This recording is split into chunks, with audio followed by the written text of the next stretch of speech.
Malam ini kita akan mendengarkan firman Tuhan dengan judul Mengenal Roh Kudus dan Dipenuhkan dalam Roh Kudus.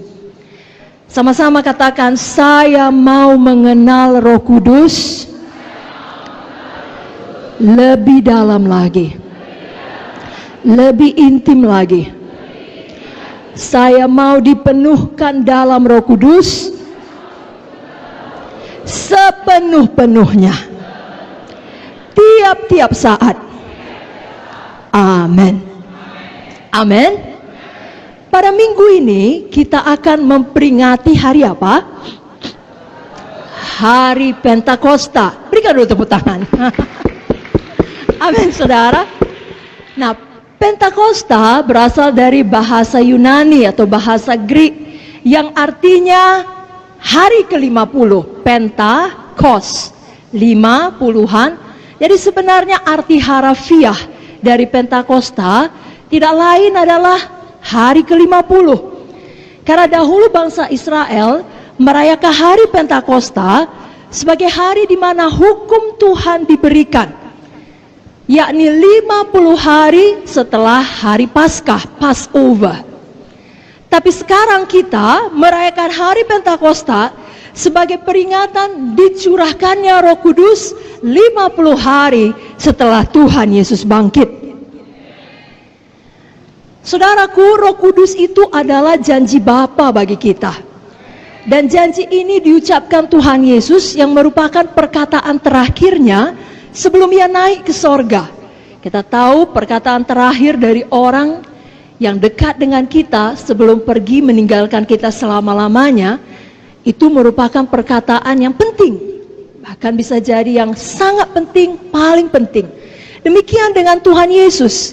Kita buka dari Kisah 1 ayatnya ke-4 sampai 5. Bukalah Alkitab kita dari Kisah Para Rasul 1 ayatnya ke-4 sampai 5. Dapat Bapak Ibu Saudara?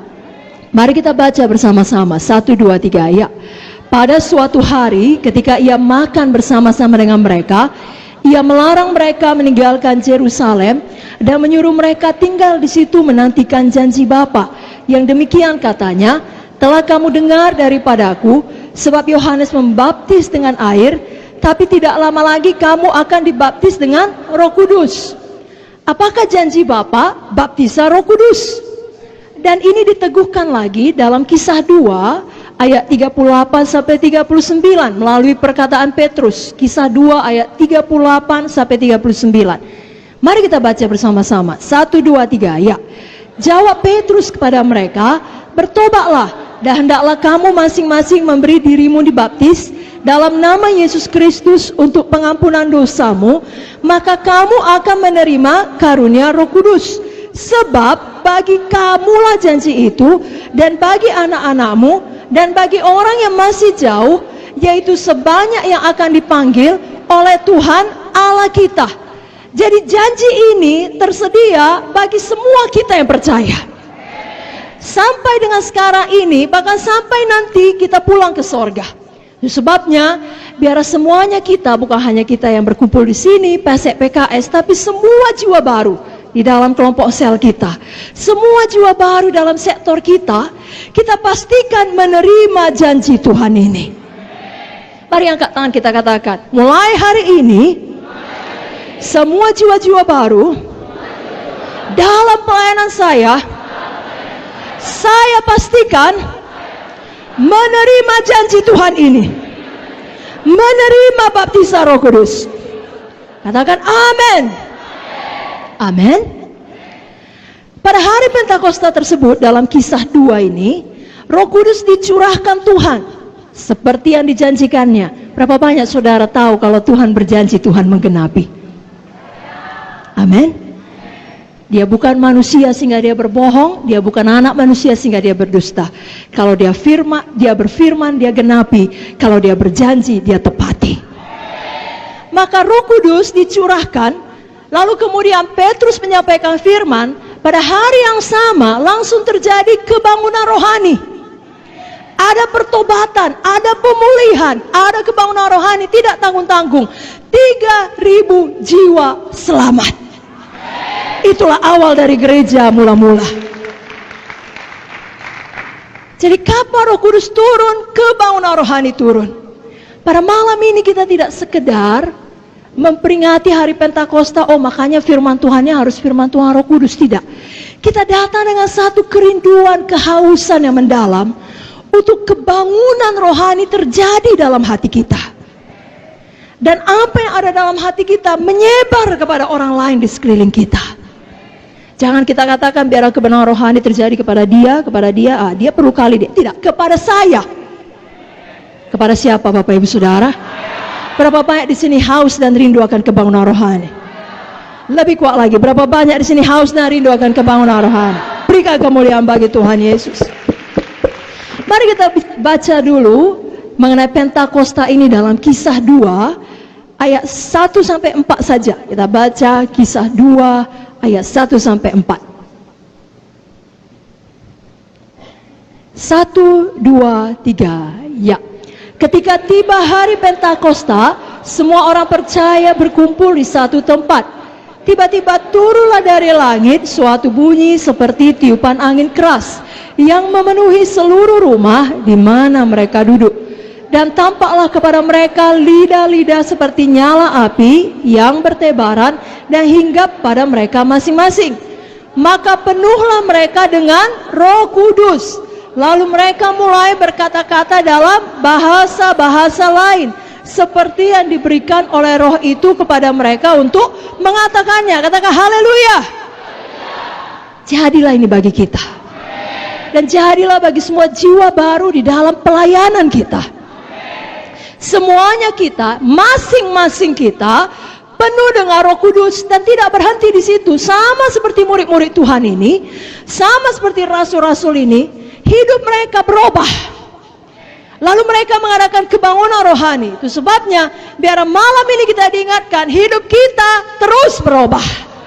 Menjadi hidup yang menang, menjadi hidup yang berkuasa di akhir zaman ini, menjelang kedatangan Yesus kedua kali. Kita tidak bisa sebelah mata hidup seakan-akan kita hidup selamanya. Tidak. Suatu saat kita semua akan mati. Suatu saat kalau kita belum mati, Yesus akan datang kedua kali. Dan menurut akselerasi yang terjadi pada zaman sekarang di mana kita hidup, tidaklah mustahil Yesus datang pada malam ini atau esok hari atau minggu depan atau kapan saja.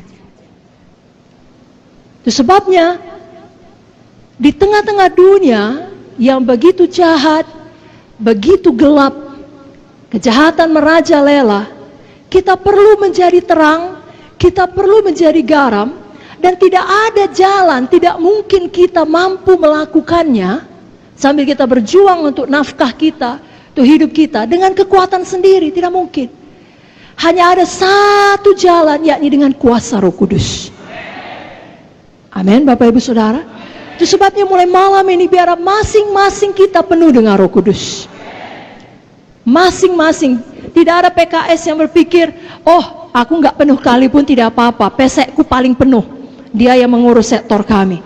Atau sebaliknya, yang suami berkata, istriku BDS, dia paling penuh Roh Kudus. Atau sebaliknya, istri berkata, suamiku takut akan Tuhan, dia paling penuh Roh Kudus. Masing-masing kita penuh Roh Kudus. Amin. Sama seperti yang kita baca tadi, di sini dikatakan, tampaklah kepada mereka lidah-lidah seperti nyala api yang bertebaran dan hinggap pada mereka. Pada mereka? Lebih kuat, pada mereka? Mari angkat tangan kita, ikut-ikut doa ini dengan sungguh-sungguh, katakan, mulai malam ini Tuhan, kami masing-masing penuh Roh Kudus. Kami memiliki hidup yang berubah, yang menang, yang berkuasa, menjadi saksi Tuhan di akhir zaman ini, menunggu kedatangan-Mu yang kedua kali. Kami semua berjaga-jaga, hidup dalam Roh, dipimpin oleh Roh. Biar semuanya kami, seluruh sidang GKI, mengalami kebangunan rohani. Jadilah ini bagi kami di dalam nama Yesus. Dan semua kita berkata, berikan tepuk tangan bagi Tuhan Yesus. Nah, tadi judul firman Tuhan mengenal Roh Kudus dan dipenuhkan dalam Roh Kudus. Jadi mari kita ingat, siapakah Roh Kudus sebenarnya? Yang pertama, Roh Kudus adalah seseorang, bukan sesuatu. Roh Kudus adalah seorang pribadi. Apa Bapak Ibu Saudara? Nah, kalau kita melihat Roh Kudus sebagai kuasa, saya perlu penuh Roh Kudus supaya saya berkuasa, supaya saya bisa menjadi saksi Tuhan yang dinamis. Saya perlu penuh Roh Kudus supaya saya bisa menjadi saksi Tuhan yang mengabarkan Injil kemana-mana. Dia adalah kuasa. Maka kalau kita melihatnya sebagai kuasa, kita tidak merasa perlu membina hubungan pribadi dengannya, karena kuasa itu adalah sesuatu.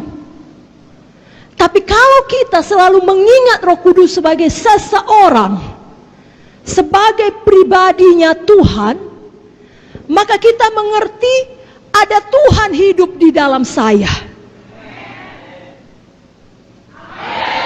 Seharusnya satu pewahyuan ini saja cukup membuat saudara sukacita sepanjang malam ini. Ada Tuhan hidup di dalam saudara.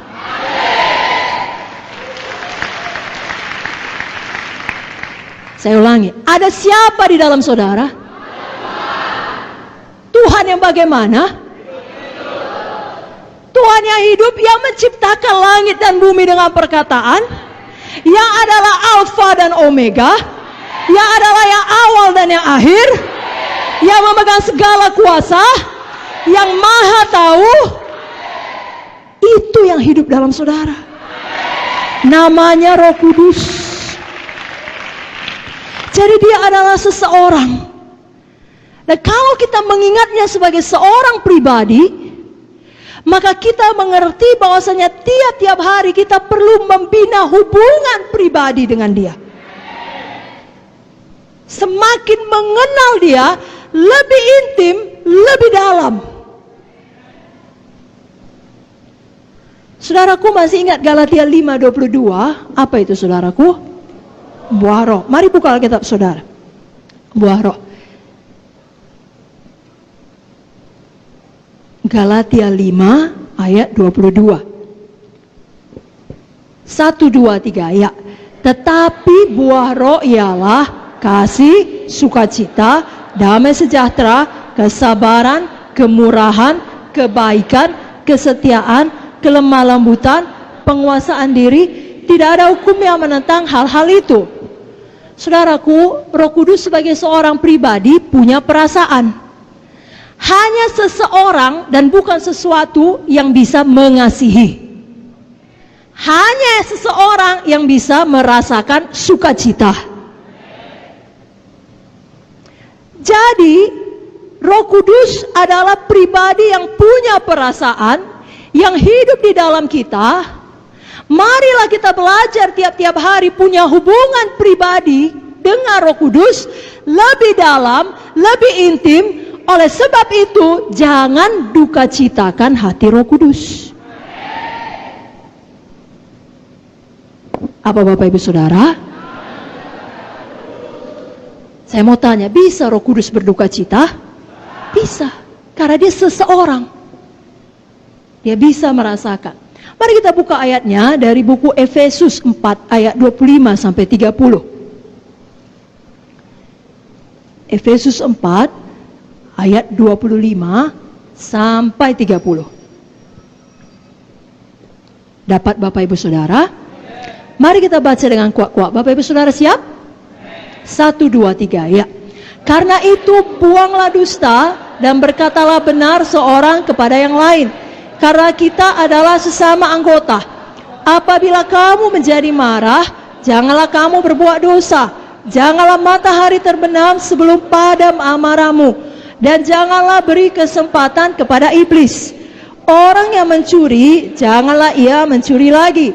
Tapi baiklah ia bekerja keras dan melakukan pekerjaan yang baik dengan tangannya sendiri, supaya ia dapat membagikan sesuatu kepada orang yang berkekurangan. Janganlah ada perkataan kotor keluar dari mulutmu, tapi pakailah perkataan yang baik untuk membangun di mana perlu, supaya mereka yang mendengarnya beroleh kasih karunia. Dan janganlah kamu mendukakan Roh Kudus Allah yang telah memeteraikan kamu menjelang hari penyelamatan. Amin. Jadi ada beberapa perkara yang dapat membuat Roh Kudus di dalam kita berduka cita. Tapi malam ini kita hanya melihat dua perkara saja. Yang pertama, jangan berbohong, jangan berdusta. Katakan, saya tidak mau berbohong, saya tidak mau berdusta. Ini yang dituliskan dalam ayat 25 tadi. Karena itu buanglah dusta dan berkatalah benar seorang kepada yang lain, karena kita adalah sesama anggota. Anggota apa? Anggota tubuh Kristus. Jangan saling mendustai, karena kita satu tubuh, satu keluarga Allah. Saudaraku, dalam Mazmur 119 ayat 163 dikatakan, aku benci dan merasa jijik terhadap dusta, tetapi Tauratmu ku cintai. Kalau kita mengasihi firman, maka kita jijik terhadap dusta.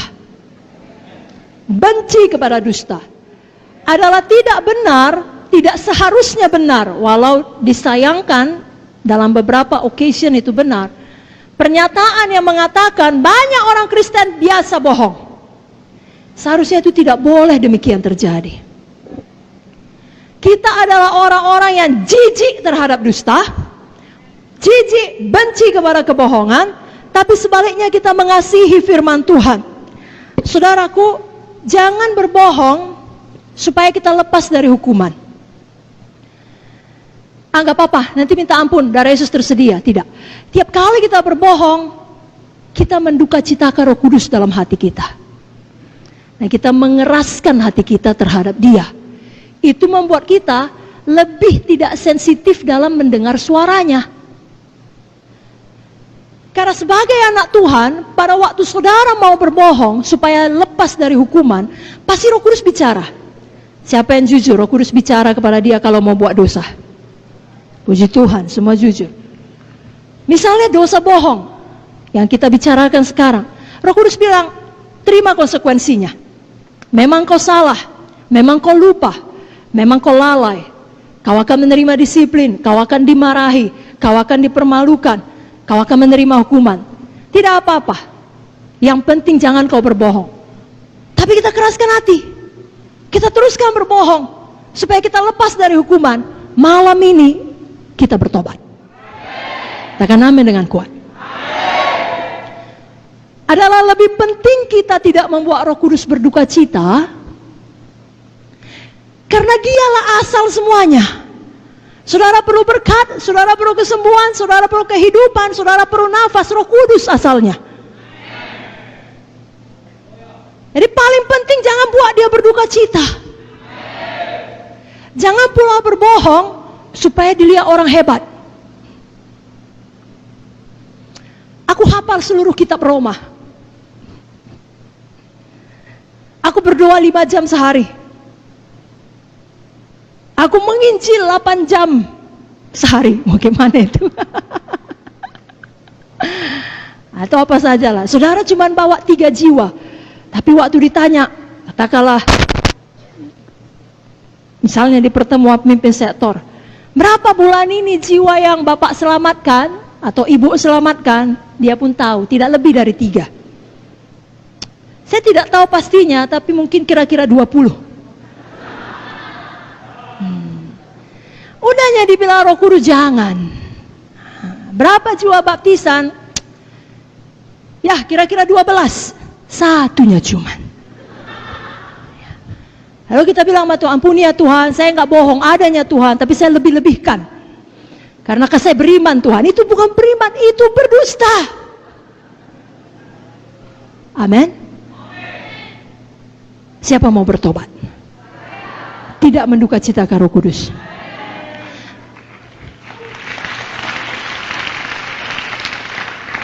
Jadi jangan berbohong supaya lepas dari hukuman. Jangan pula berbohong supaya kita dipikir lebih hebat dari yang sebenarnya. Tapi ada satu bohong yang lebih parah dari kedua ini. Walau semua dosa sama saja di hadapan Tuhan, tidak bisa satu dosa pun masuk ke sorga. Tetapi di dunia ini, kalau bohong yang berikut ini dilakukan, itu hati sangat-sangat jahat.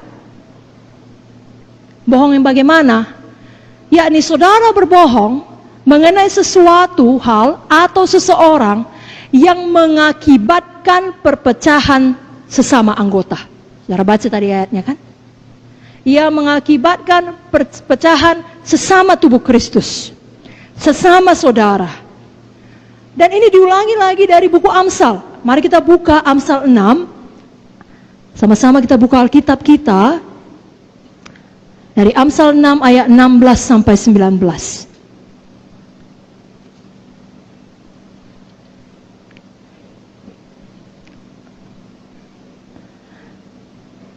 Selagi kita membuka buku Amsal, saya mau mendorong Bapak Ibu Saudara, bacalah Amsal satu pasal saja per hari. Ada begitu banyak hikmat untuk bisnis saudara, untuk pelayanan saudara, untuk keluarga saudara. Ini buku yang sangat luar biasa. Baik, Amsal 6 ayat 16 sampai 19, kita baca dengan kuat-kuat. 1, 2, 3, ya. 6 perkara ini yang dibenci Tuhan, bahkan 7 perkara yang menjadi kekejian bagi hatinya: mata sombong, lidah dusta, tangan yang menumpahkan darah orang tak bersalah, hati yang membuat rencana-rencana yang jahat, kaki yang segera lari menuju kejahatan, seorang saksi dusta yang menyembur-nyemburkan kebohongan, dan yang menimbulkan pertengkaran saudara. Apa yang dibenci Tuhan, apa yang menjadi kekejian bagi hatinya? Kalau saudara perhatikan mengenai dusta, diulang sampai 3 kali. Yang pertama dikatakan lidah dusta. Yang kedua ayat 19 ada 2 kali, saksi dusta yang menyembur-nyemburkan kebohongan, saksi dusta yang menimbulkan pertengkaran saudara. Jadi kalau ada kita di sini menyampaikan ucapan yang tidak sepenuhnya benar, itu bohong. Lalu kemudian ucapan yang tidak benar itu dan tidak baik itu mengakibatkan hubungan di antara kita menjadi rusak, Tuhan benci. Apa saudaraku? Sebabnya bebas hari ini dari yang namanya gosip, bebas dari namanya fitnah, pengumpat, dan kawan-kawannya. Amin. Dan ini termasuk ucapan saudara di sosial media. Kalau kita baca di Efesus 4 tadi, ucapan kita harus yang membangun, supaya orang yang mendengarnya beroleh kasih karunia. Kalau semua anak Tuhan melakukan ini, hoax tidak bisa berkembang. Kenapa? Semua benci dan jijik kepada dusta, tapi mengasihi Taurat Tuhan. Semua tidak mau menyampaikan, ya tepuk tangan bagi Tuhan Yesus, haleluya. Semua tidak mau menyampaikan ucapan-ucapan yang tidak membawa berkat. Di sini dikatakan menimbulkan pertengkaran saudara, maksudnya bukan saudara dalam keluarga badani. Misalnya saudara menyampaikan hal yang tidak baik kepada saya mengenai ucapan Kak Vicky, lalu hubungan saya dan Kak Vicky menjadi tidak baik. Tapi kalau menyampaikan yang tidak baik kepada saya mengenai Kak Heni, wah kan gak munte, itu gak apa-apa. Hubungan saya dengan dia tidak baik pun kan tidak sesama saudara. Salah. Sesama saudara ini sesama saudara tubuh Kristus. Siapapun, suku apapun, marga apapun, usia apapun, jangan ada pertikaian, perselisihan di dalam KKS, di dalam sektor, oleh karena ucapan kebohongan. Dan sekali lagi Roh Kudus pasti sudah bicara di dalam. Tidak perlu kau kirimkan itu, tidak perlu kau forward itu, tidak perlu kau teruskan itu. Itu tidak menjadi berkat, walau itu benar. Alkitab juga berkata, pikirkan perkara yang benar, mulia, adil, suci, manis, sedap didengar, patut dipuji, disebut kebajikan. Jadi tidak cukup benar saja. Kalau orang yang mendengarnya tidak beroleh kasih karunia, saudara hentikan. Apalagi kalau itu betul-betul kebohongan murni. Tuhan benci dan jijik. Amsal 14 ayat 5 berkata, saksi yang setia tidak berbohong, tapi siapa menyembur-nyemburkan kebohongan adalah saksi dusta. Siapa di sini saksi dusta? Tidak ada. Siapa di sini saksi yang setia? Amin. Amsal 17 ayat 7. Orang bebal tidak layak mengucapkan kata-kata yang bagus, apalagi orang mulia mengucapkan kata-kata dusta. Saudara, orang mulia. Saudara, orang mulia. Jangan ambil bagian dalam semua gosip, dalam semua kebohongan, dalam semua dusta. Jangan duka citakan Roh Kudus yang ada di dalam saudara. Setan mau saudara ikut kehendak daging saudara. Setan mau saudara terus berbohong. Karena bukan hanya Roh Kudus berduka cita, saudara akan menerima akibat yang sangat tidak baik. Saya bacakan Amsal 19 ayat 5. Mari kita baca bersama-sama ayat ini. Amsal 19 ayat 5. 1, 2, 3. Ya. Saksi dusta tidak akan luput dari hukuman. Orang yang menyembur-nyemburkan kebohongan tidak akan terhindar. Jadi tidak bisa luput. Orang dunia ini berpikir tidak apa-apa berdusta sepanjang tidak ketahuan. Tapi Alkitab mengajarkan walaupun tidak ketahuan oleh orang yang bersangkutan, oleh bos, oleh pemimpin, oleh keluarga, oleh siapalah yang bersangkutan, tapi Tuhan tahu dan tidak bisa luput dari hukuman. Dan diulangi lagi di ayat 9. Mari baca bersama Amsal 19 ayat 9. 1, 2, 3. Ya. Saksi dusta tidak akan luput dari hukuman. Orang yang menyembur-nyemburkan kebohongan akan binasa. Kita tidak mau ini akhir hidup kita. Kita mau berkemenangan. Amin saudaraku.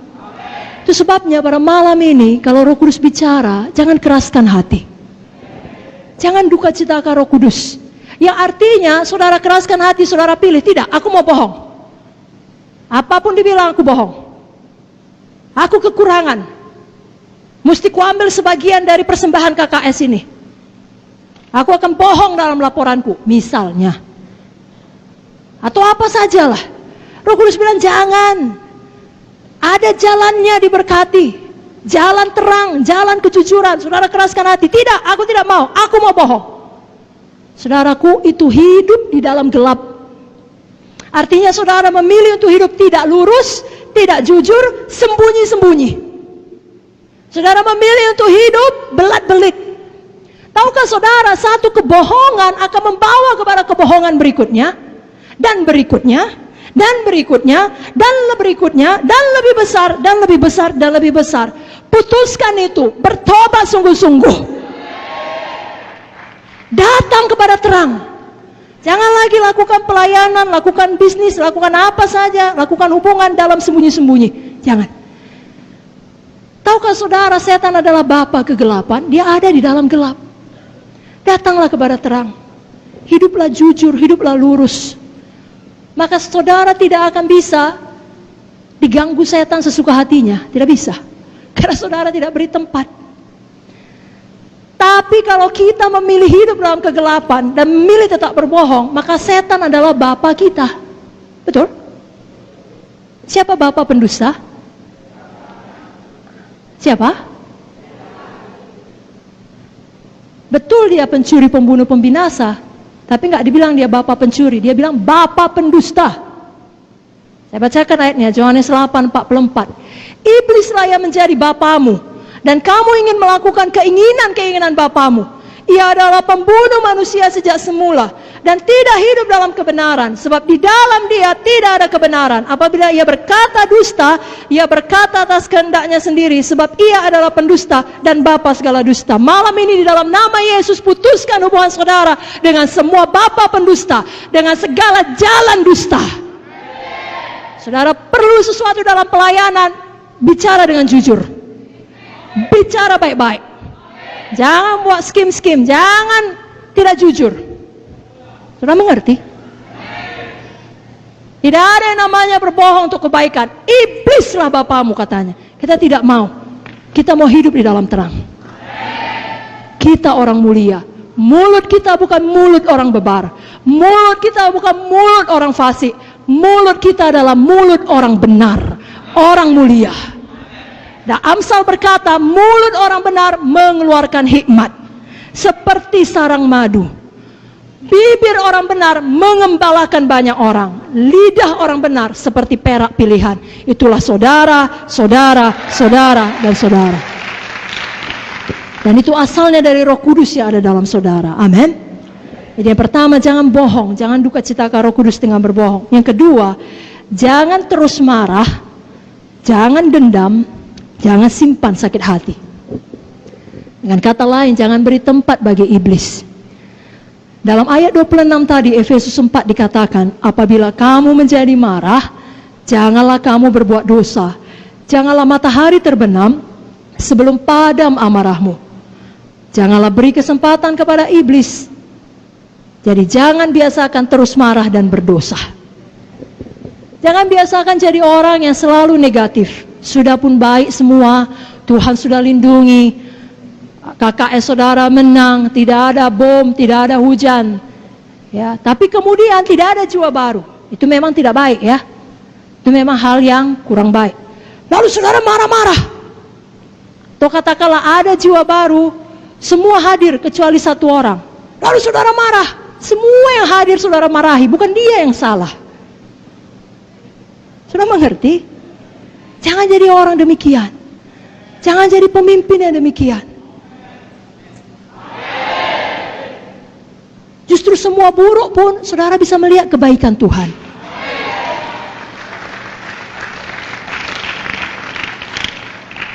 Saya ulangi, belum semua mendapatnya. Justru semua tidak baik pun saudara bisa melihat kebaikan Tuhan. Karena saudara tahu saya masih hidup. Saya belum dipanggil Tuhan, tandanya ada yang baik menanti saya di depan. Ada yang baik yang harus saya kerjakan. Walau semua ini kacau, saya belum pulang ke sorga, berarti ada kebaikan Tuhan. Begitu. Tapi kalau selalu melihat ini salah, itu kurang, ini tidak baik, pemarah. Kan kita tidak mau jadi orang munafik, saudaraku. Maksud saya adalah, saudara menyampaikan banyak firman di KKS saudara, tapi di dalam keluarga saudara, saudara adalah seorang teror. Saya nggak bilang teroris ya, teror. Maksudnya, kalau saudara seorang ayah pulang kerja, semua anak saudara ketakutan. Bapak udah pulang, semua sembunyi. Kenapa? Saudara pulang, cas. Mana makan? Terus sebaliknya, kalau saudara ibu-ibu, mama udah balik dari BDS. Dari BDS.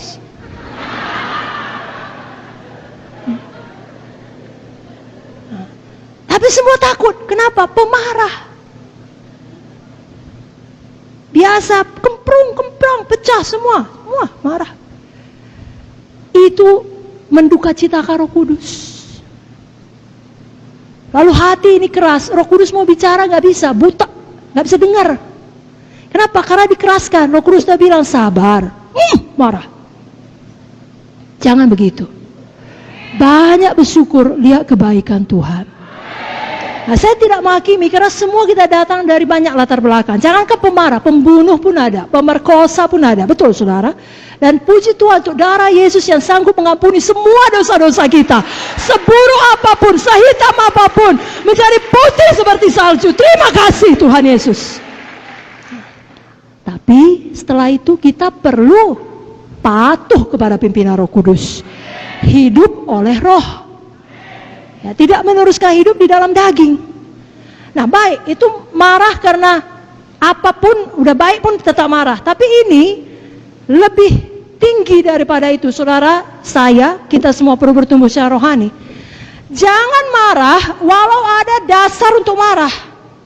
Dengan kata lain, saudara punya alasan cukup pantas, layak untuk marah, yakni orang jahat terhadap saudara, orang melakukan kecurangan terhadap saudara, dan lain-lain lah, orang membicarakan saudara, menggosipkan saudara, bla bla bla.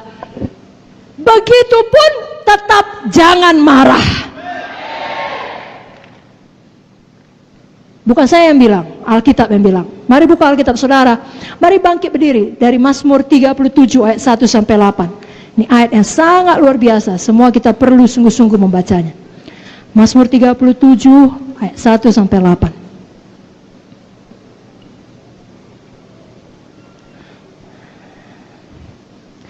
Dapat saudaraku? 1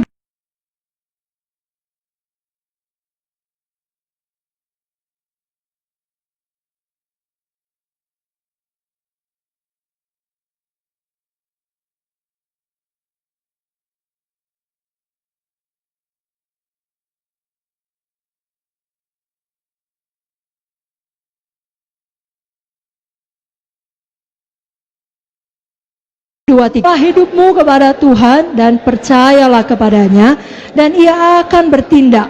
Ia akan memunculkan kebenaranmu seperti terang dan hakmu seperti siang. Berdiam dirilah di hadapan Tuhan dan nantikanlah dia. Jangan marah karena orang yang berhasil dalam hidupnya, karena orang yang melakukan tipu daya. Berhentilah marah dan tinggalkanlah panas hati itu. Jangan marah, itu hanya membawa kepada kejahatan. Coba ulangi 3 kali bagian terakhir. Jangan marah, itu hanya 1, 2, 3 ya. Jangan marah. Lagi. Amin. Bila sama kiri kanan. No maya-maya. Silakan duduk Bapak Ibu Saudara. Jadi betul ada orang jahat. Saya mau tanya, di tempat kerja saudara ada orang jahat? Ada? Dalam keluarga saudara semua baik?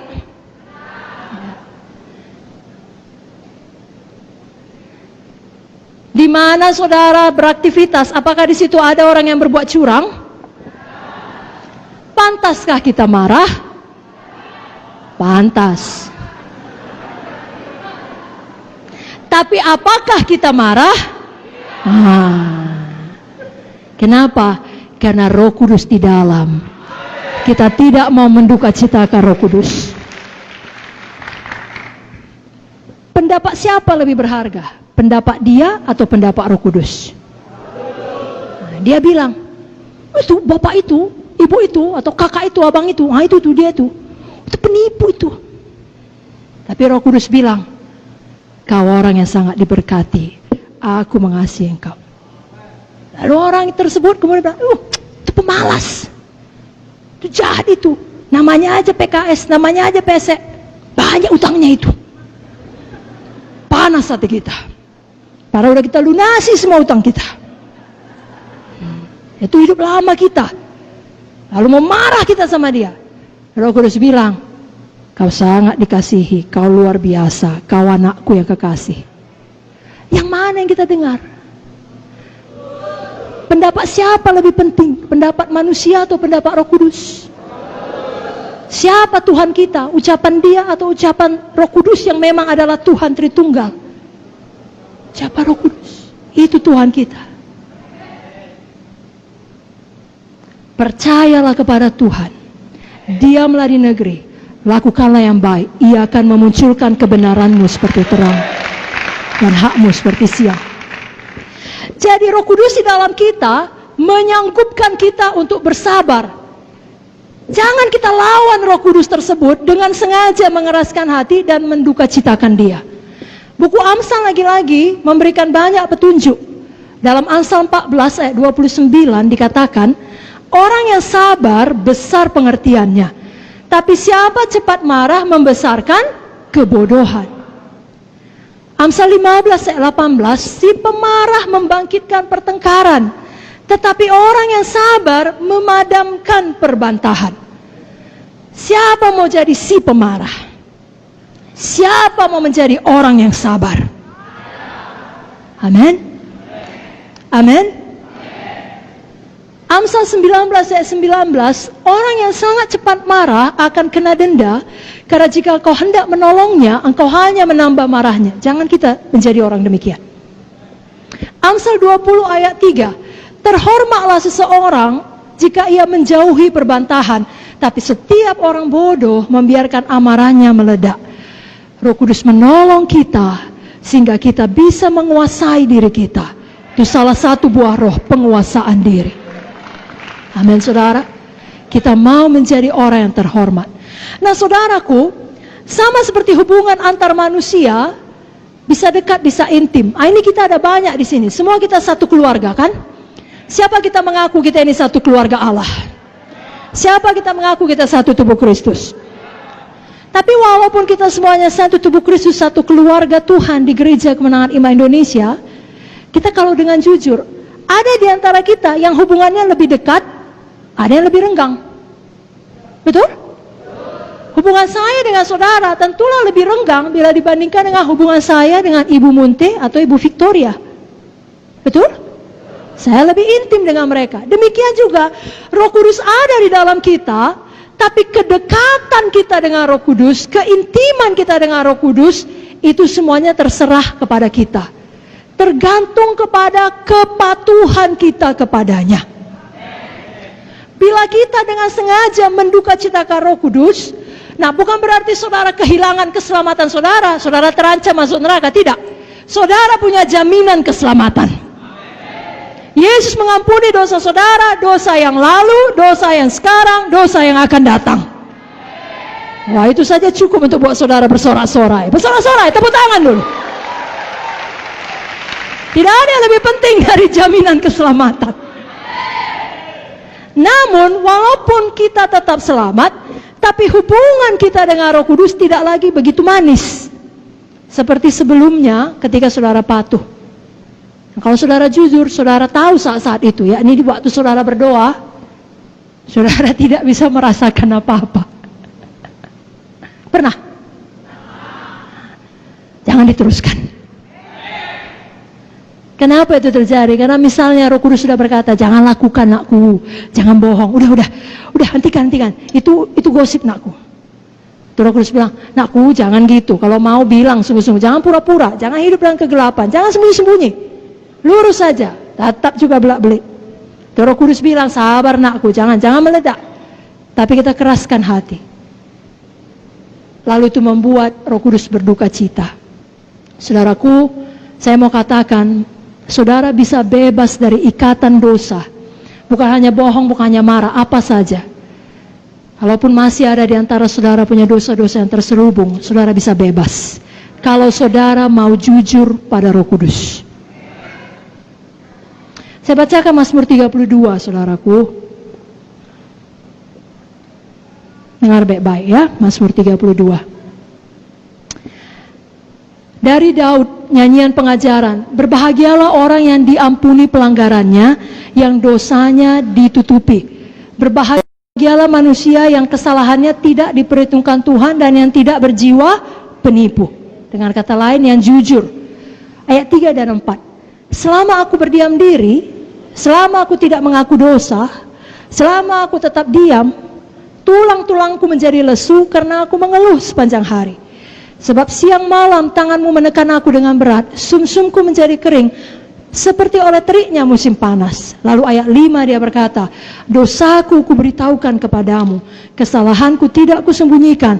Aku berkata, aku akan mengaku kepada Tuhan pelanggaran-pelanggaranku, dan Engkau mengampuni kesalahan karena dosaku. Apa maksud ayat ini? Selama kita tidak jujur pada Roh Kudus, kepada Tuhan, kita yang menderita. Bukan Tuhan tidak tahu dosa kita. Tuhan tahu pikiran kita dari jauh. Pemazmur berkata, Kau tahu, Kau menyelidiki batinku.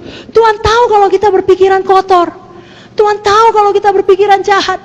Tapi kalau kita pura-pura saja, kita melayani saja, atau apalah, kita diam-diamkan, kita yang menderita. Badan kita pun ikut menanggungnya. Lalu Daud berkata, dosaku kuberitahukan, dan Tuhan mengampuni. Tuhan memulihkan. Jadi malam ini saudaraku, saya ajak kita untuk jujur pada Roh Kudus. Apakah kita cintakan uang? Apakah kita tidak sungguh-sungguh melayani KKS kita? Kasih kita telah menjadi dingin. Kita nggak peduli, datang nggak datang, situ kau, aku pun punya hidup. Aku pun perlu cari makan. Sudah dihubungi, aku sakit, doakanlah aku. Iya, aku doakan, tapi nggak kita doakan. Tapi kita nggak jujur di hadapan Tuhan. Malam ini, jujurlah.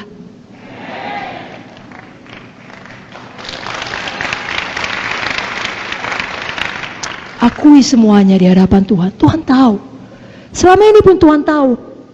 Tapi waktu kita jujur, kita melepaskan diri kita. Lalu mulai dengan setia ikuti proses pemulihan saudara dari ikatan dosa itu. Karena sama seperti saudara tidak terikat dalam satu hari kan? Betul? Betul? Tidak ada orang dalam satu hari tuh langsung terikat narkoba. Tidak ada orang dalam satu hari terikat pornografi. Nah, kerap kali proses pemulihan pun ada, perlu waktu. Saudara setia di dalamnya. Apa kata Roh Kudus saudara ikuti.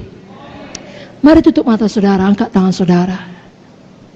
Tidak usah pedulikan kiri kanan, katakan dengan jujur, Roh Kudus, Kau begitu mengasihi saya. Saya mengaku semua dosa saya.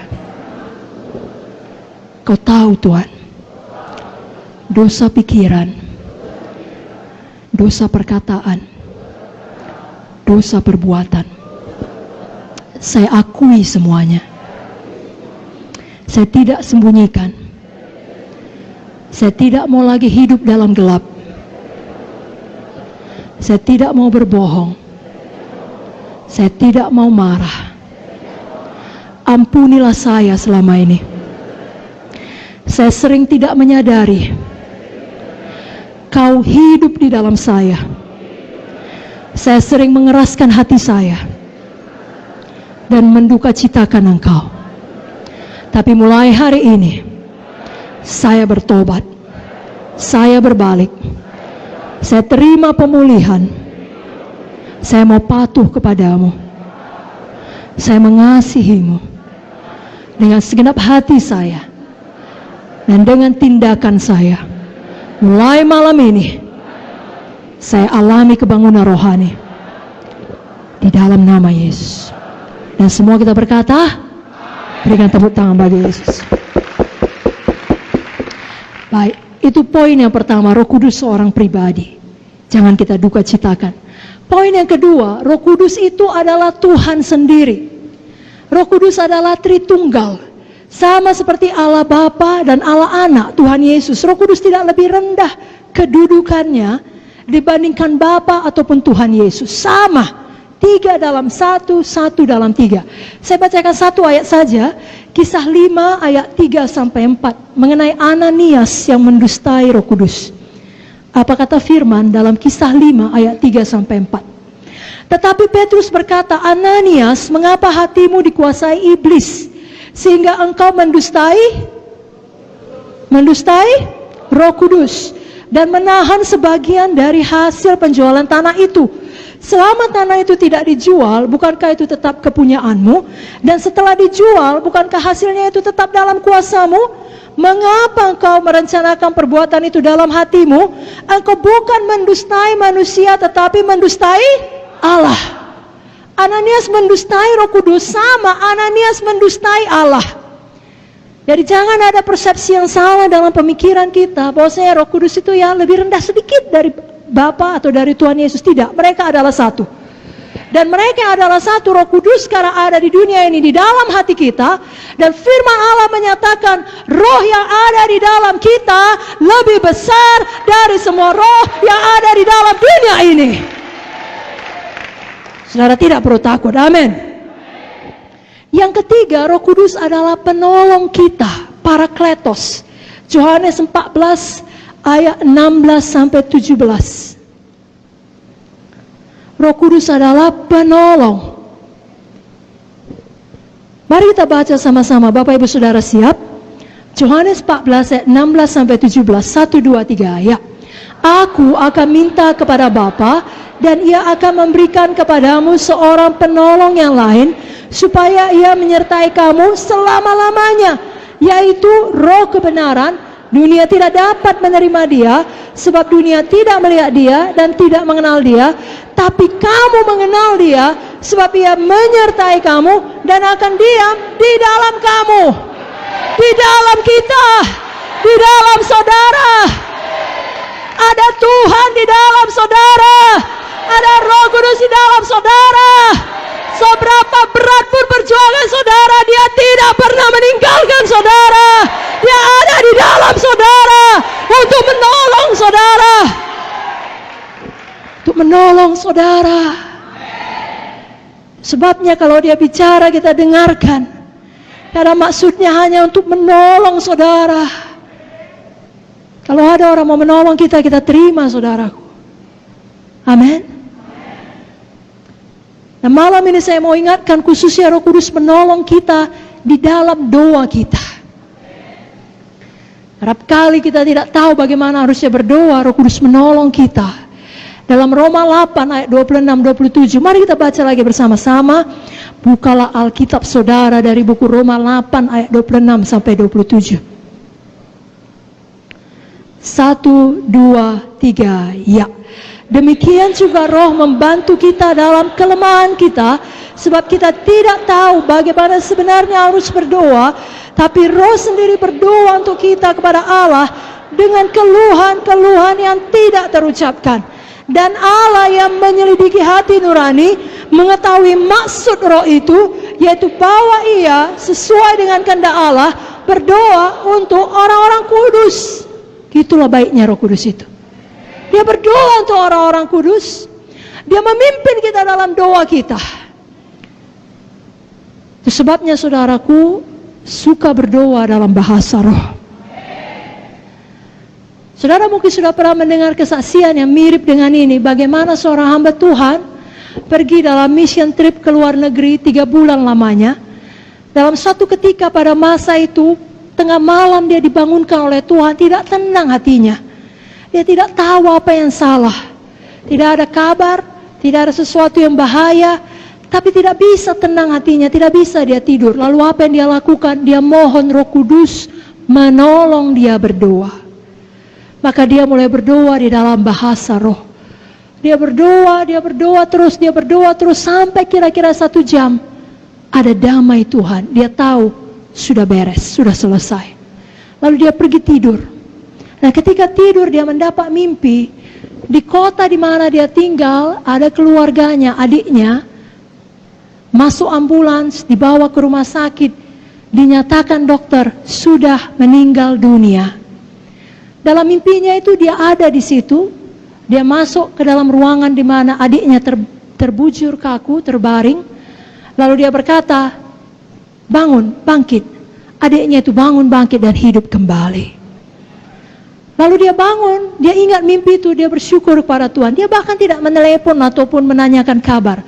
Begitulah Roh Kudus, begitu kuatnya dalam hati kita orang-orang percaya. Habis masa 3 bulan dari mission trip tersebut, dia pulang ke negaranya, ke kotanya.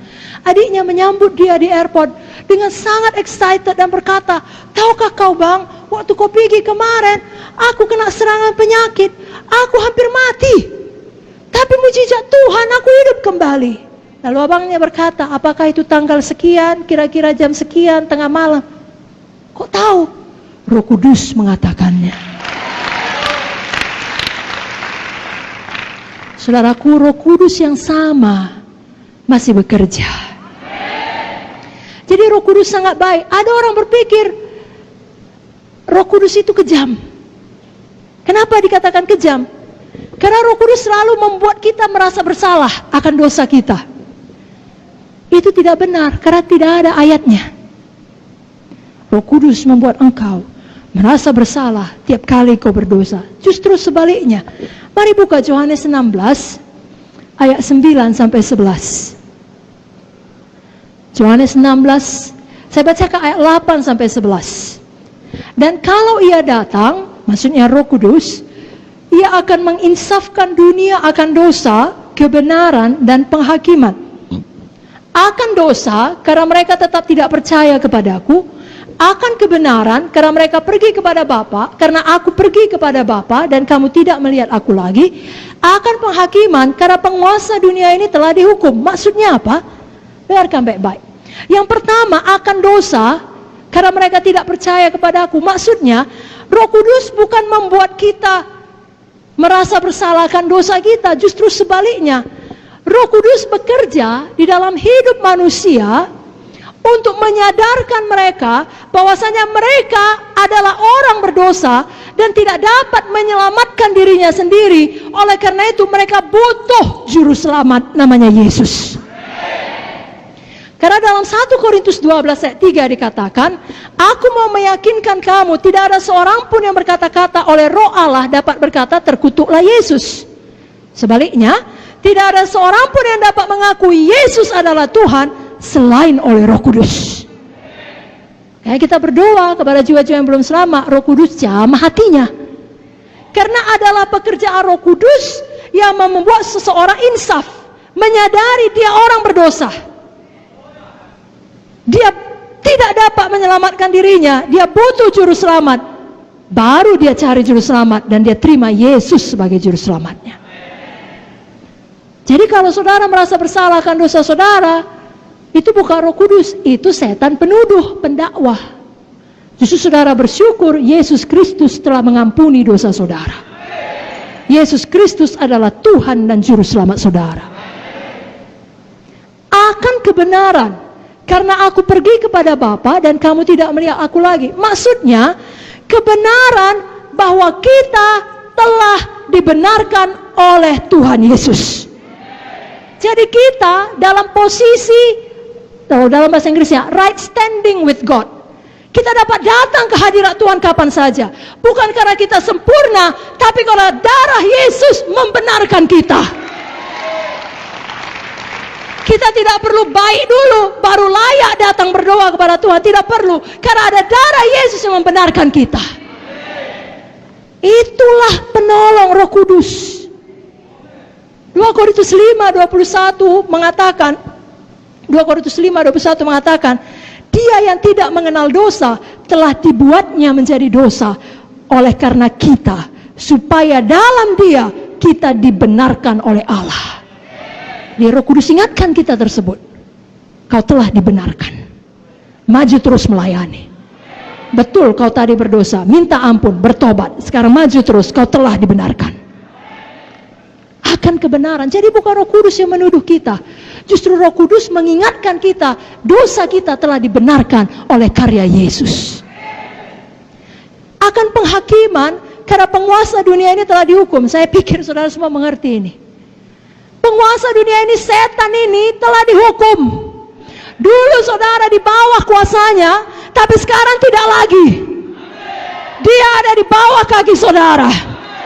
Setan tidak punya otoritas atas saudara. Jadi itu Roh Kudus penolong. Dia ingatkan saudara, setan tidak berkuasa atas saudara. Itu sebabnya Roh Kudus dikatakan dalam Yohanes tadi, roh kebenaran. Dia ajari, dia ingatkan kita akan kebenaran itu.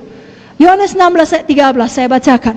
Apabila ia datang, yaitu roh kebenaran, ia akan memimpin kamu dalam seluruh kebenaran. Sebab ia tidak berkata-kata dari dirinya sendiri, tapi segala sesuatu yang didengarnya itulah yang dikatakannya, dan ia akan memberitakan kepadamu hal-hal yang akan datang. Oh, luar biasa.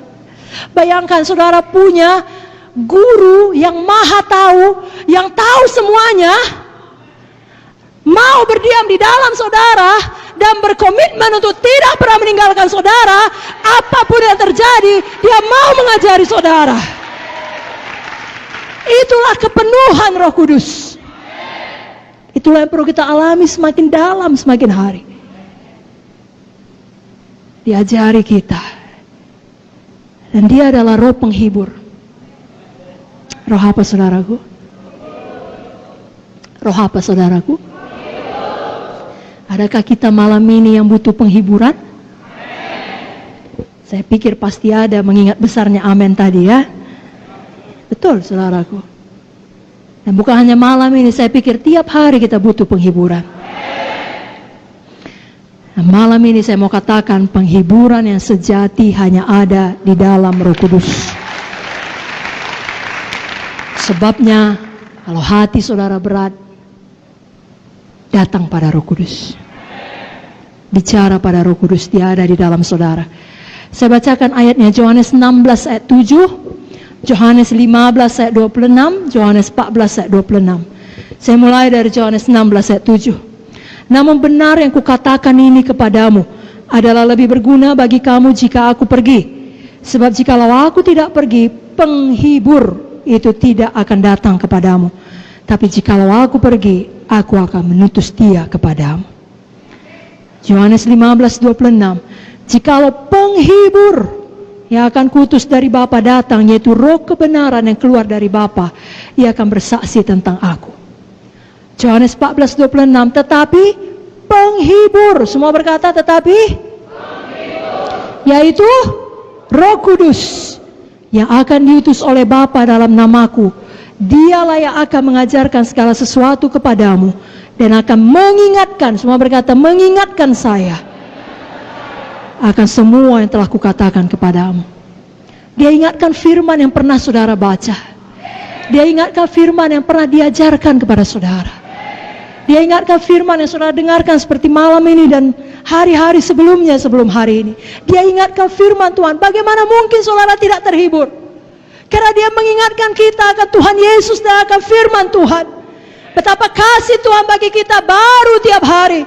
Betapa kasih Tuhan bagi kita kekal untuk selama-lamanya. Dia ingatkan saya dan saudara adalah manusia roh yang suatu hari akan pulang ke sorga. Dunia ini sementara, penderitaan zaman sekarang ini tidak dapat dibandingkan dengan kemuliaan kekal yang menanti kita kelak. Dia ingatkan kalau Tuhan di pihak saudara, siapakah yang dapat melawan saudara?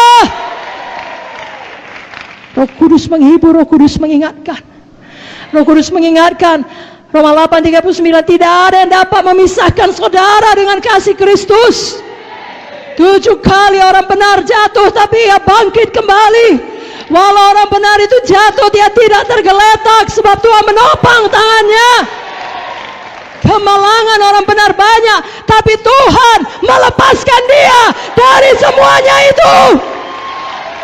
Dia ingatkan itu pada waktu masa kesusahan saudara, pada waktu saudara sendirian di rumah sakit, pada waktu saudara harus ke pengadilan untuk menghadapi orang yang mengancam saudara, pada waktu saudara dihakimi oleh keluarga saudara karena saudara tidak mau beradat, pada waktu saudara meneteskan air mata dan tidak ada seorang pun yang melihatnya. Roh Kudus ada di sana, dia di dalam saudara, dia menghibur saudara, dia tidak pernah meninggalkan saudara, dan dia ingatkan firman Tuhan kepada saudara.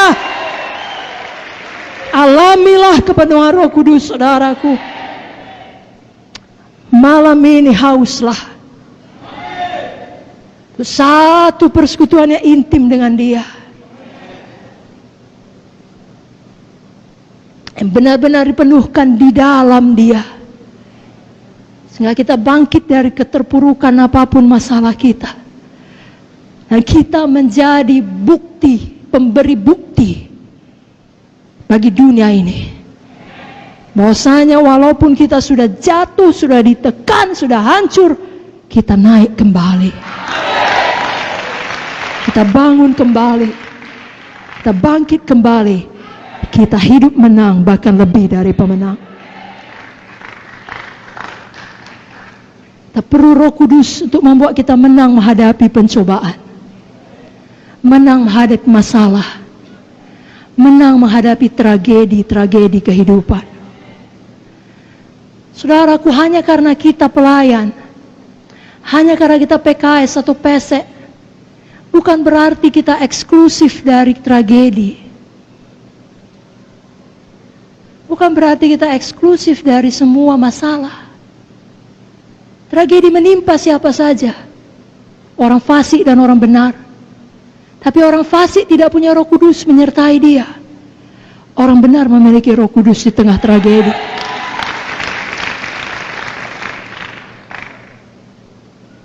Jadi walaupun kita tidak mungkin terlepas dari penderitaan dunia ini, tapi kasih Roh Kudus di dalam kita, kuasa Roh Kudus di dalam kita, hikmat Roh Kudus di dalam kita, itu yang memampukan kita menanggung semua penderitaan itu. Sehingga dalam menjalaninya kita tidak menyerah.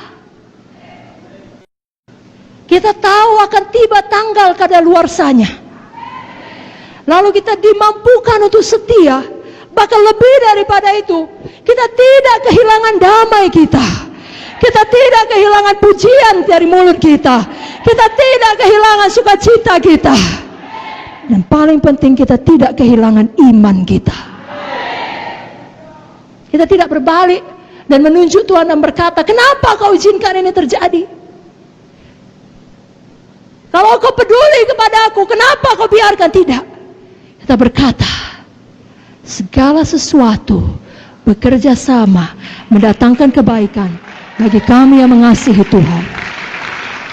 Walaupun aku berjalan dalam lembah kekelaman, aku tidak takut bahaya, karena kau besertaku.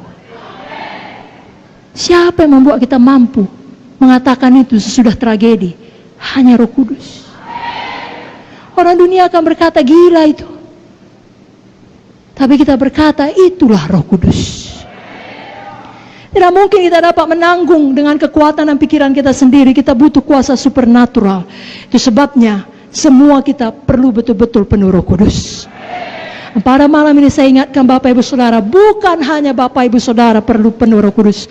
Semua jiwa-jiwa di dalam pelayanan Bapak Ibu Saudara. Semua keluarga Bapak Ibu Saudara. Jangan berpuas, sudah kubawa altar call, sudah mengaku dia Yesus Tuhan. Betul, bagus sekali. Tapi tidak cukup di situ. Perlu selamat, lahir baru, yang artinya percaya Yesus Tuhan, bertobat dari dosa-dosa. Perlu dibaptis dalam air, dan perlu penuh Roh Kudus.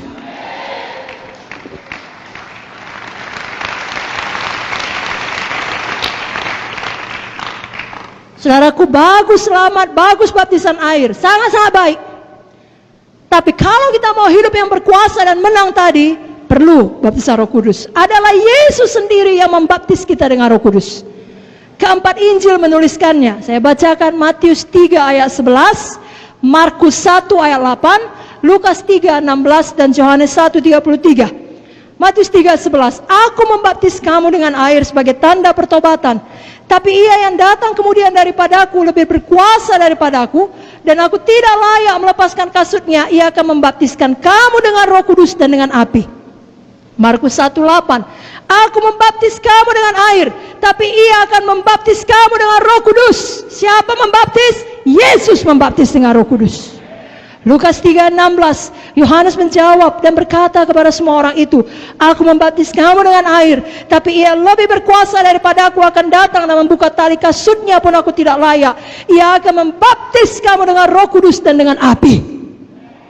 Yohanes 1:33, aku pun tidak mengenalnya, tapi dia yang mengutus aku untuk membaptis dengan air telah berfirman kepada aku, jikalau kau melihat Roh itu turun ke atas seseorang dan tinggal di atasnya, dialah itu yang akan membaptis dengan Roh Kudus. Jadi kalau sampai diulangi dalam keempat Injil, Tuhan mau semua anak-anaknya sampailah kepada kepenuhan itu. Selamat, baptisan air, baptisan Roh Kudus. Jadi mari kita PKS-PSE berjuang sampai jiwa itu demikian. Lalu dia tinggal di rumah Tuhan. Saudaraku, Tuhan Yesus yang adalah teladan kita, kita semua tahu juga penuh Roh Kudus. Dibaptis air dan penuh Roh Kudus. Matius 3:16. Sesudah dibaptis, Yesus keluar dari air. Pada waktu itu juga langit terbuka. Ia melihat Roh Allah seperti burung merpati turun ke atasnya. Kalau Yesus sendiri perlu penuh Roh Kudus ketika dia masih hidup di dunia ini, apalagi kita. Apalagi saudara, apalagi jiwa-jiwa yang kita layani. Sekali lagi, perlu selamat, lahir baru, perlu penuh Roh Kudus. Mari buka Alkitab saudara dari Kisah 2 ayat 38.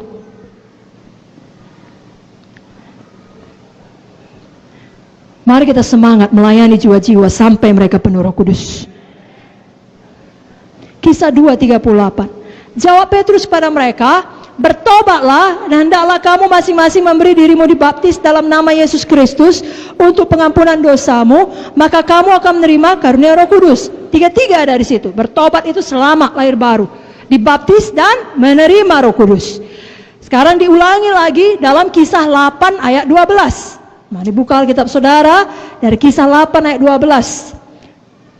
Mari kita baca bersama-sama. 1, 2, 3 ya.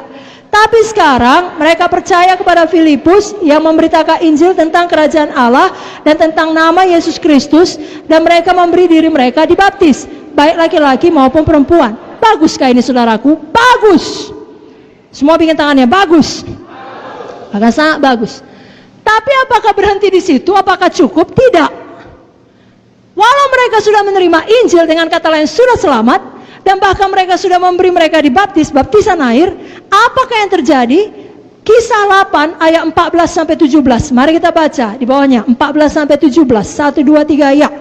Ketika rasul-rasul di Yerusalem mendengar bahwa tanah Samaria telah menerima firman Allah, mereka mengutus Petrus dan Yohanes ke situ.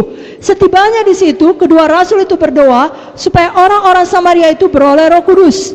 Sebab Roh Kudus belum turun di atas seorang pun di antara mereka, karena mereka hanya dibaptis dalam nama Tuhan Yesus. Kemudian keduanya menumpangkan tangan di atas mereka, lalu mereka menerima Roh Kudus. Haleluya.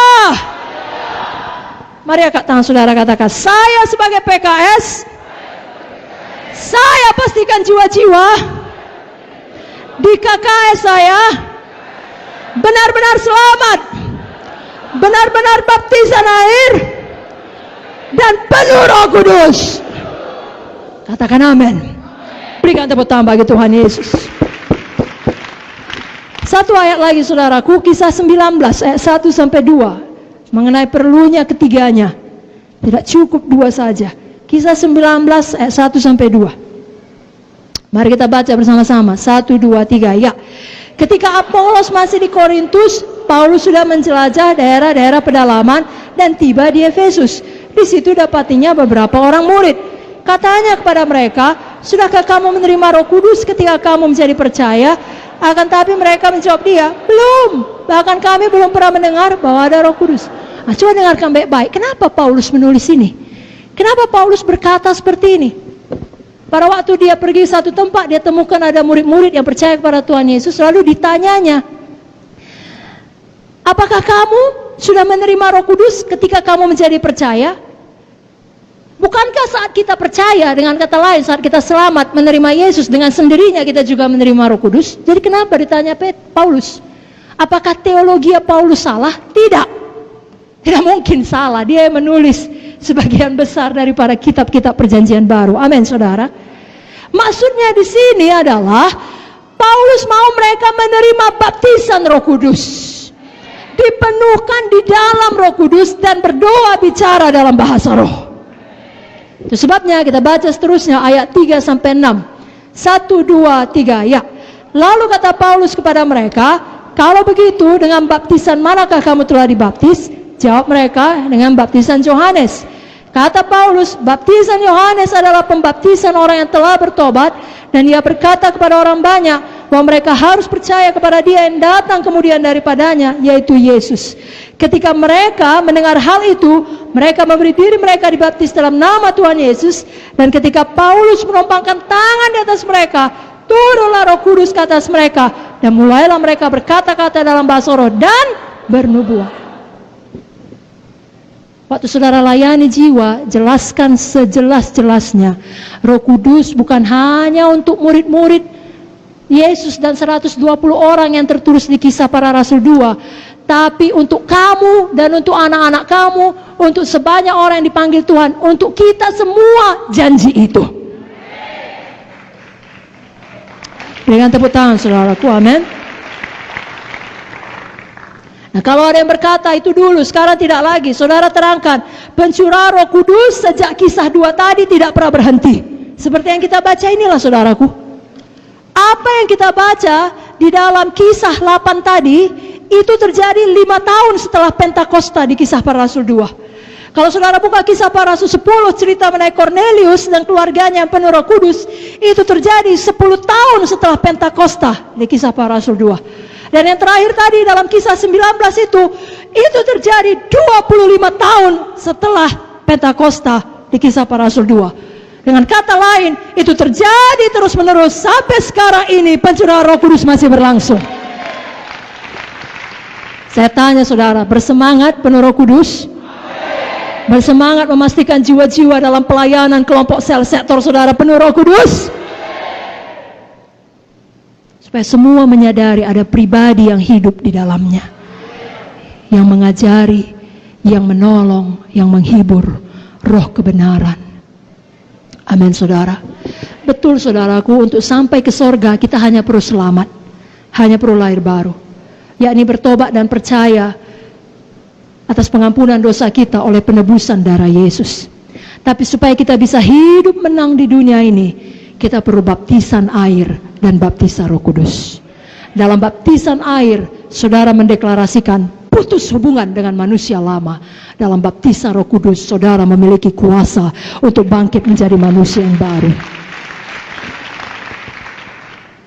Ayat yang paling disukai Bapak Founder, Kisah 1 ayat 8, saudaraku, kuasa yang diberikan oleh Roh Kudus. Mari kita baca sama-sama Kisah 1 ayat 8. Saudara bersemangat membacanya? 1, 2, 3, ya. Tetapi kamu akan menerima kuasa kalau Roh Kudus turun ke atas kamu, dan kamu akan menjadi saksiku di Yerusalem, di seluruh Judea dan Samaria, dan sampai ke ujung bumi. Amin. Saudara bukan hanya menjadi saksi dari mulut saudara, tapi dari hidup saudara. Seperti saya katakan tadi, saudara pemberi bukti. Ada Roh Kudus dalam saudara, banyak mujizat yang terjadi dalam hidup saudara. Dan jadi dalam tahun ini, ya, kita memperingati hari Pentakosta, khususnya minggu ini. Mari semuanya kita, PKS PC, dan semua jemaat Tuhan Sidang GKI, betul-betul penuh Roh Kudus. Ya, saudara punya waktu malam ini berdoa, besok berdoa, doakan nama per nama dari anggota kelompok sel saudara. Khususnya saudara tahu memang belum bicara dalam bahasa roh. Biar hari Minggu ini semuanya berdoa dengan bahasa roh. Saya akan berikan ya beberapa perkara mengenai berdoa dengan bahasa roh itu penting. Kenapa? Yang pertama, kasih saya waktu 5-10 menit dan kita akan mempraktekkannya. Amin, saudara. Yang pertama, berdoa dalam bahasa roh itu seturut dengan firman Tuhan. Jadi itu ada di Alkitab, ya, saya ambil dari 1 Korintus 14 ayat 2. Siapa yang berkata-kata dengan bahasa roh tidak berkata-kata kepada manusia tetapi kepada Allah. Sebab tidak ada seorang pun yang mengerti bahasanya, oleh roh ia mengucapkan hal-hal yang rahasia. Ayat 14-15, 1 Korintus 14. Jika aku berdoa dengan bahasa roh, rohku yang berdoa, tapi akal budiku tidak turut berdoa. Jadi apakah yang harus kubuat? Aku akan berdoa dengan rohku, tapi aku berdoa juga dengan akal budiku. Aku akan menyanyi dan memuji dengan rohku, tapi aku akan menyanyi dan memuji juga dengan akal budiku. Dalam 1 Korintus 14 ayat 18 dikatakan, aku mengucap syukur kepada Allah bahwa aku berkata-kata dengan bahasa roh lebih daripada kamu semua. Paulus yang mengatakannya, dia rasul yang sangat luar biasa. Tulisannya luar biasa, memberkati kita sampai sekarang ini. Itu diilhami oleh Roh Kudus. Dan jelas dikatakan, jangan melarang orang berkata-kata dengan bahasa roh. 1 Korintus 14 ayat 39. Karena itu saudara-saudaraku, usahakanlah dirimu untuk memperoleh karunia untuk bernubuat, dan janganlah melarang orang yang berkata-kata dengan bahasa roh. Jadi kalau ada jiwa saudara lain yang berkata bahasa roh itu aneh, katakan tidak aneh. Paulus tidak aneh. Kenapa? Karena memang Roh Kudus sendiri tidak aneh. Lalu katakan pada dia, saya kan tidak aneh. Kita semua tidak aneh. Justru kita berdoa dengan bahasa roh akan menjadi pribadi yang lebih baik, pribadi dengan karakter Yesus. Lalu kalau ada jiwa saudara berkata, aku udah pernah hari itu didoakan dengan bahasa roh, tapi nggak langsung lancar. Makanya aku berhenti, katakan memang tidak langsung lancar. Kebanyakan orang waktu dibaptis pertama kali dengan Roh Kudus tidak langsung lancar bahasa roh. Sama seperti anak kecil manapun yang belajar satu bahasa, tidak langsung lancar. Nggak ada anak bayi, begitu keluar dari perut mamanya, haleluya mama, nggak ada saudaraku. Bahkan setelah 1 tahun pun mungkin yang cuma dia bisa bilang, mama, mama, papa, nggak ada. Selamat pagi, saya perlu makanan, nggak ada. Tapi kalau 5 tahun dia sudah semakin bisa berbahasa dengan baik. Kalau dia orang Indonesia, berbahasa Indonesia. Jadi kalau baru penuh Roh Kudus, ya dia malu. Aku yang kubilang cuma papa, tidak apa-apa, dorong terus. Serahkan lidahmu kepada Roh Kudus. Lakukan dengan iman. Lakukan dengan iman. Lakukan dengan iman. Amin, saudara. Sama seperti saudara, kalau saudara sudah lama dalam Tuhan dan bahasa roh saudara itu saja, minta pada Roh Kudus, lakukan dengan iman. Dia bisa berikan perbendaharaan bahasa roh yang lain kepada saudara. Berdoa dengan bahasa roh yang kedua itu membangun diri kita. 1 Korintus 14 ayat 4. Siapa berkata-kata dengan bahasa roh, ia membangun dirinya sendiri. Siapa yang tidak mau membangun dirinya? Tidak ada kan? Mari saya ganti pertanyaannya. Siapa mau membangun dirinya? Banyaklah berdoa dalam bahasa roh. Kan tidak ada kita yang berkata, oh aku udah hebat, aku udah sempurna, aku udah pelayan, aku tidak perlu dibangun lagi. Tidak ada kita yang berkata demikian. Semua kita perlu membangun diri kita, menyegarkan diri kita. Yesaya 28 ayat 11 sampai 12 berkata, sungguh oleh orang-orang yang berlogat ganjil dan oleh orang-orang yang berbahasa asing akan bicara kepada bangsa ini. Dia yang telah berfirman kepada mereka, inilah tempat perhentian. Berilah perhentian kepada orang yang lelah, inilah tempat peristirahatan, tapi mereka tidak mau mendengarkan. Kerap kali kita capek, badani, jiwani, kita butuh tempat istirahat, tempat perhentian untuk membangun diri kita kembali, menyegarkan kita. Cara yang terbaik berdoa dengan bahasa roh. Apalagi khususnya di dunia sekarang ini penuh dengan segala macam berita yang tidak baik. Maka dapat menjadi berita yang menakutkan, mengerikan, dan mengancam. Dunia penuh dengan persoalan, kesedihan. Tempat peristirahatan sejati adalah dalam persekutuan kita dengan Tuhan, bicara rahasia dengan doa bahasa roh. Contoh lainnya saudaraku, saya bacakan Yudas 1 ayat 20. Akan tetapi kamu saudara-saudaraku yang kekasih, bangunlah dirimu sendiri di atas dasar imanmu yang paling suci, dan berdoalah dalam Roh Kudus. Dengarkan baik-baik, berdoa dalam bahasa roh, membangun diri kita di atas dasar iman. Saudaraku, tadi kita sudah belajar Roh Kudus, roh penolong, roh kebenaran. Dia ajarkan, dia ingatkan akan firman Tuhan. Itu sebabnya tiap kali kita berdoa dalam bahasa roh, kita membangun diri kita di dalam iman. Ada kesaksian mengenai seorang pendeta, dia punya jemaat suami istri, jemaatnya setia. Suaminya orang baik, punya pekerjaan yang baik, tapi istrinya selalu sakit-sakitan, punya infeksi lambung. Minggu demi minggu, bulan dengan bulan, tahun demi tahun keluar masuk rumah sakit, tidak pernah berhenti. Dan bahkan ditakutkan itu akan berkembang menjadi kanker. Singkat cerita, suatu hari istrinya dipenuhkan oleh Roh Kudus dan mulai berbahasa roh. Dan tiap hari semakin penuh dengan Roh Kudus, semakin dalam kerinduannya untuk membaca firman. Maka dia pun mulai banyak membaca firman, berdoa lagi dalam bahasa roh, lebih banyak lagi membaca firman, khususnya ayat-ayat kesembuhan. Lalu janji Tuhan mengenai kesembuhan ilahi hidup dalam hatinya. Tidak lama, betul-betul sembuh, diperiksa, tidak ada lagi penyakitnya, tidak pernah kumat sekalipun. Kita tahu bahasa roh sendirian tidak menyembuhkan kita, tapi pada waktu kita berdoa dalam bahasa roh itu membuat kita beriman, membangun diri kita atas dasar iman. Kita lebih percaya kepada janji Tuhan. Tiap kali kita bicara dalam bahasa roh, kita dapat melakukan seperti itu. Kenapa? Karena pada waktu bicara dalam bahasa roh itu saja, itu kan kita melakukannya dengan iman. Jadi mari bangun diri kita di atas dasar iman. Lalu apapun masalah saudara, saudara bisa keluar sebagai pemenang. Saudara lihatlah Paulus, dia berkata tadi, aku berbahasa roh lebih banyak dari kamu semua. Dan saudara lihat hidupnya bukan hidup yang mudah. Hidup Paulus sangat berat, sangat menderita. Saudara baca buku Korintus, saudara menangis membaca penderitaan Paulus. Di dalam tubuhnya ada banyak tanda Kristus, banyak kali disesah. Tapi saudara tahu apa yang dikatakannya dari dalam penjara Filipi, bersukacitalah senantiasa di dalam Tuhan. Sekali lagi ku katakan, bersukacitalah. Bagaimana mungkin orang yang begini menderita, ditinggalkan semua orang. Menjelang kematiannya dia menuliskan, semua orang telah meninggalkan aku. Sedih sekali. Bukan dia berkata, apa ini Tuhan? Seluruh hidup sudah kuberikan kepadamu, sekarang tinggal kematian Tuhan. Tidak ada orang menemani aku. Gak betul ini Tuhan. Bertahun-tahun melayani engkau dengan setia, kok begini jadinya? Tidak, dia tidak berkata demikian. Dia berkata, aku telah mengakhiri pertandingan iman yang baik. Aku telah mencapai garis akhir. Mahkota yang menantiku. Kok bisa ya berpikir seperti itu? Kok bisa ya punya mental pemenang seperti itu? Karena Roh Kudus. Karena Roh Kudus.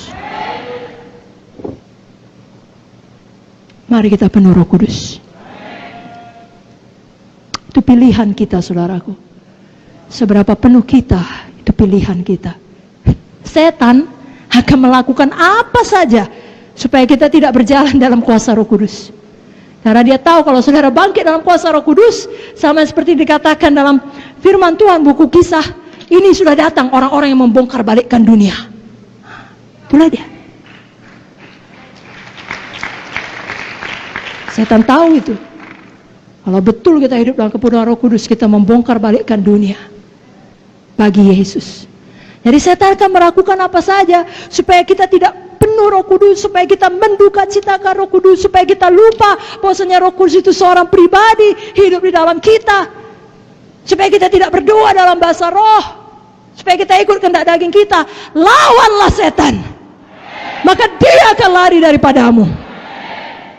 Bukankah tadi sudah kita dengar Roh Kudus akan mengingatkan kita bahwasanya penguasa dunia ini telah dihukum? Setan tidak memiliki otoritas atas saudara kecuali saudara yang izinkan. Jangan izinkan.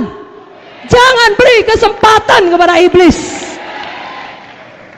Sebabnya hari ini jujur kepada Tuhan, akui semua dosa saudara.